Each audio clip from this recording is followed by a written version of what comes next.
opposed to, you know. Here's the first thing I do when I audition my guys that have been with me for years, is I gave them Mozart's Eine kleine Nachtmusik, which is written for a string quartet. Originally. And string orchestras play, you can play with any group, it sounds great. Any recording of Eine kleine Nachtmusik. And I say, I don't care what samples you use, I don't care if you use a Roland, box or whatever kind of box you want. Make this sound like the Deutsche Grammophon recording of the Vienna Symphony, doing Eine kleine Nachtmusik, and you got the gig. So that was the first one. And then when they got the gig, I said, why are you sitting in the booth at the session? Sit out in the string section. Because I want you to learn what a real string section in a studio sounds like. So you have a reference point. The problem is people don't have a reference point. So if you want to solve that problem, it's real easy. Go down to classical record store or go down to Amazon and find the best clarinet piece. Find the best bassoon piece by the best players in the world.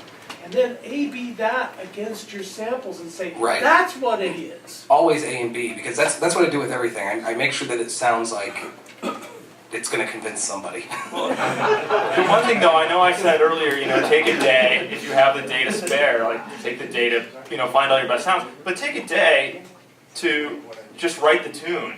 Take a day to write a series of tunes. And then before there's ever director, producers, whoever else is going to be telling you no later, let them hear these things away from the picture. You'll find that if they already like the tune and can associate it with the characters, when it's there, there's already this familiarity. There won't be as much of a fear of melody if the melody is already, at least, tell them, please listen to this 3 times. If you hate it, that's fine, we'll move on. Tell me why, if you can. Why it isn't, Another couple things for you. One is, if we all as a community really, when we get these low budget things, try to argue with our, put up a good argument for the people who are hiring us as to why they should at least cover some soloists.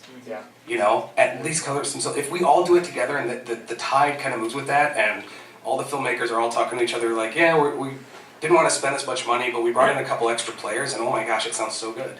If we all stick to that, that will help. The other thing is, what might help you, since you're worried about the expressiveness, it sounds like, right?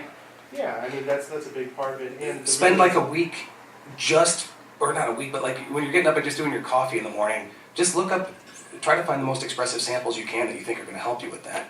I've been trying to take perception. And I'll tell you, if you guys can make that argument for just getting a few soloists, some live instruments on your score, they took that cue, and that's a cue in the middle of the movie with this guy he's an older Indian dancer, he's in his 60s, revisiting, he lives in Northern California now, he's going back to Calcutta to see how everything is, and he's riding in a cab. That whole scene is him riding in the cab, looking out the window at the skyscrapers and the giant digital billboards, and he's a little bit wistful and nostalgic for the old India that he grew up in, and marveling at the technology at the same time, but it's kind of a sad, melancholy, nostalgic tune.